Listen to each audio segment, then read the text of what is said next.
Өңірдегі тарих пәні мұғалімдері бас қосты. Жаңа Қазақстанда құру жолында ашық сана мен тың тұжырымдаманың маңызын айтылған дөңгелек үстел барысында тарих пәнінің рөлі сөз болды.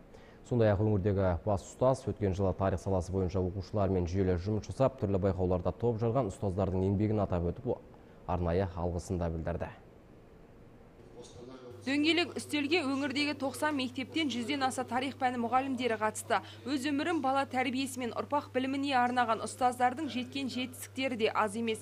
Соның бірі Тоғжан Лаубай. 15 жыл мектепте тарих пәні бойынша білім беріп, бүгінде түрлі байқауларда топ жарып жүр. Қай пәннің мұғалімі білімді, сол пән оқушы үшін маңызды болып табылады. Менің өзімнің ұстанатын бір қағидам бар.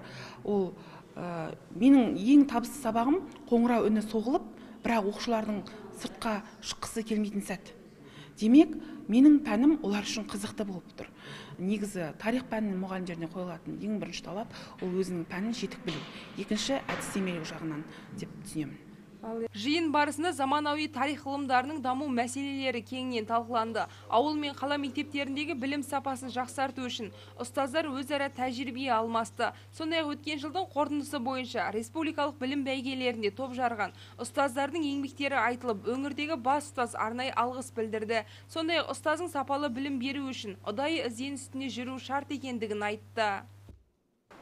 Білім сапасын арттыру және де бағдарламаларға тиісті толықтырулар мен өзгерістер енгізу бойынша алдыңғы шептегі тәжірибелі ұстаздардың ой пікірлерімен бөлісу және де осы білім сапасын қалай жақсарту мақсатындағы жолдарды іздестіру мақсатында өткізіп жатқан үлкен съездің ары жалғасы мына облыстарда қазір жалғасуда. Бұл дегеніміз біздің әрине алдыңғы біздің келешек ұрпақтарға сапалы білім беру және мына қала мектептері мен ауыл мектептерінің арасындағы алшақтықты жою мақсатындағы жұмыстар жалғасын тауып тиісті нәтижеге жетеміз деген сенімдеміз. Жиын соңында жоғары оқу орнынан келген ғалымдар, аудандық қалалық білім бөлімдерінің әдіскерлері мен тарих пәні мұғалімдері ашық пікір алмасты. Президент мақаласы аясында ел тарихын жаңаша зерттеудің бірқатар мәселелері де айтылды. Ардақ Сапибулла, Қанат Бақтылы, Жамбыл Ньюс.